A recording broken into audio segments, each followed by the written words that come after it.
సమావేశానికి హాజరైన మాజీ మంత్రి హరీష్ రావు కాంగ్రెస్ పార్టీపై విమర్శలు గుప్పించారు. కాంగ్రెస్ ప్రభుత్వాన్ని ప్రజలు నమ్మే పరిస్థితి లేదని, కాంగ్రెస్ పార్టీ మోసాన్ని ప్రజలు గమనించారని హరీష్ రావు అన్నారు. ఇచ్చిన ఏ హామీని కాంగ్రెస్ నెరవేర్చలేదని హరీష్ రావు మండిపడ్డారు. ఏ ఒక్క హామీ అమలు చేసినారు కాంగ్రెస్ వాళ్ళు? ఎన్ని చెప్పిండ్రు? ఓడదాటిదాకా ఓడమల్లప్ప, ఓడదాటినాక బోడమల్లప్ప అన్నట్టు చేసింది కాంగ్రెస్ వాళ్ళు. 100 రోజుల్లో 6 గ్యారంటీలు 13 హామీలు అమలు చేస్తామన్నారు. అయినా అమలైనయా? దాని పేరు ముద్దుగా పేరు పెట్టిండ్రు. ఏందంటే గ్యారంటీలు అని పేరు పెట్టిండ్రు. మరి గ్యారంటీ అంటే పక్కా చేస్తామన్నట్టు. మరి చేసిండ్రా? డిసెంబర్ నెలలోనే 4000 పింఛన్ ఇస్తా అన్నాడు రేవంత్ రెడ్డి. మళ్ళా గెలిస్తే కేసీఆర్ 5000 చేస్తా అన్నాడు.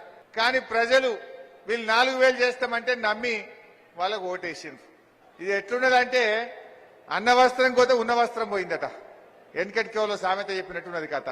బిడ్డ నువ్వు 2500 ఇస్తానో ఏమా? నీ తులం బంగారం ఏడవా? నీ 4000 పింఛన్ ఏడవా? నీ వడ్లకు 500 బోనస్ ఏడవా? నీ 2 లక్షల రుణమాఫీ ఏడవా? ఇవన్నీ అడగాలనా వద్దా? గిట్ల మోసం చేయొచ్చా? ఎన్నికల ముందు ఒక మాట, ఎన్నికలైన తర్వాత ఇయ్యలేదు అని నిండు అసెంబ్లీలోనే అబద్దాలు ఆడినటువంటి పార్టీ ఈరోజు